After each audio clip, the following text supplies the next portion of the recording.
All right, greetings and peace, everybody. Welcome to the Committed Relationships and Spiritual Activity YouTube channel, aka Krisha. My name is Brother Neo, and I'm here to share some info with the people. This is recent information that I've come through my time of really analyzing this manosphere type stuff, red pill and feminism stuff. This information here ties into my other video titled Gender Wars. That video, I definitely want you to check that out. If you can check that video out right now, that'll be a major plus. To check that video out first and then come back to this one, because that video explains about the red pill, manosphere, and feminism, and all of that type of stuff. That is a huge government propaganda to keep men and women separate from each other, because when we come together as one, we become very, very powerful, much more than going against each other. And these type of movements, the red pill, the feminism, and all of that type of, and even this manosphere type of stuff, all of that does not bring men and women together in unison with each other. It does more damage to keep men and women separate than it does actually bringing us together in peace and oneness. And me, I'm about oneness, so that's why I have to avoid being a part of these red pill and manosphere and feminism movements.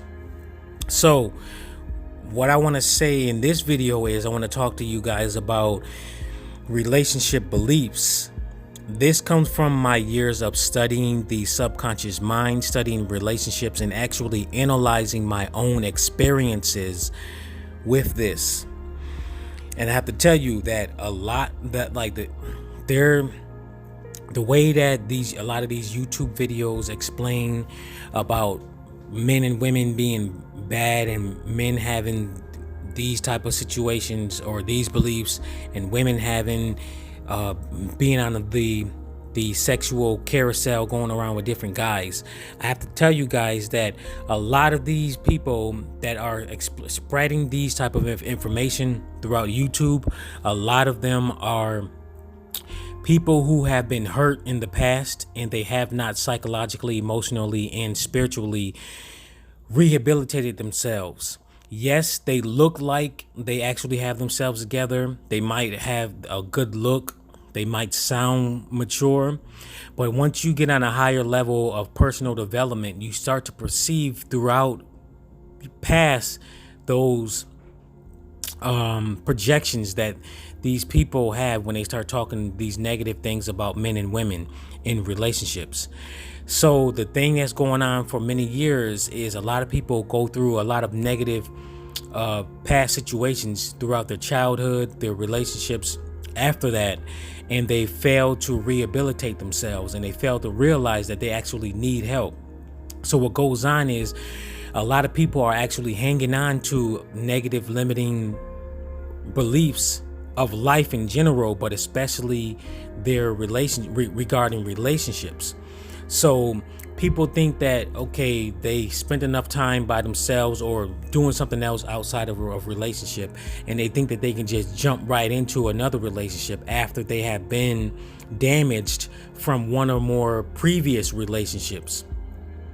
Me understanding this as far as the mind and beliefs, I realized, like, no, you can't just jump right into a relationship coming from a dysfunctional relationship and thinking that everything is going to be rainbows and unicorns. No, you got to go ahead and fix yourself first. Get your mind right, doing your own personal development and understanding the subconscious mind, because the more you understand the subconscious mind, the more control over your behavior and your life you will have. So with these hanging on to these negative limiting relationship beliefs and knowing that you have these emotional baggage and mental baggage, you're going to just bring more trouble and more stress into your new relationships. Regardless of how good you look, regardless of that new car you got, regardless of those new clothes you got, that new makeup you put on your face, it doesn't matter. Regardless of that new muscle you put on, if you hang on to those negative limiting beliefs without actually resolving them and letting them go and bringing on new positive beliefs that are constructive, productive for your relationship, then you're gonna just bring on more stress within the relationship, and then it's not gonna really work. It's gonna be teeter-tottery, like iffy wishy type of relationship. It's not gonna be like a much more smooth, peaceful, and meaningful relationship. And I realized throughout my analyzing of relationships this year, I realized that the average person, number one, do not truly understand what relationships are and how to exist in them. And in particular, those ones who live here in America. Because living here in America, I realized that the propaganda that we have here in America is heavy, and it's propaganda for all aspects of our lives, literally including relationships. And then I sat down and thought about it. I was like, wait a minute. So just about everything that here in America that we know about relationships, a large portion of it comes from the media, what we've seen in the media. That's why you got to understand the subconscious mind and how it works. Well, whatever we consistently view daily and listen to daily, it is going to have some form of influence on us in one way or another. And think about all those relationship experience, the situations where we've seen on TV, those things that we've seen on TV shows, those relationship things we've seen on movies. Seeing those things over and over again, it influences us, and it makes us think that that's how relationships are supposed to be in one way or another. But no, you got to sit down and analyze for yourself what's really going on, because a lot of the stuff that is in the media, if not the majority of it, is garbage, and it has been taught many times backwards. backwards. So this is why I stress personal development, self-reflection, self-analysis. Just be by yourself more often, and also when you're dealing with other people, pay more attention to yourself and figure out other ways of going about doing things than you have been doing, and try to see if they'll work out better for the situation. And also learn to get more out of your feelings. Stop being so sensitive. Stop allowing yourself to be so sensitive to what somebody else has said, because not all things that people say is meant to actually offend you. So you have to understand that it's your own ego, which is the false psychological self that's not real, but it makes you think that it's real. It makes you think that you're human, but you're not. You're above the human existence. See, it goes back to your personal development. You understand this stuff once you start putting it into work.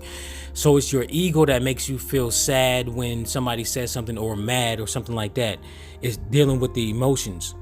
Once you understand that and you learn how to get out of that, it'll be so much easier getting along with other people. So I'm going to go ahead and close this out. I talked way more than I expected. If you have any questions, comments, or concerns, put them in the comment section. Comment anyways your feelings about what I just said anyways in the comment section. Click like and subscribe. Until next time.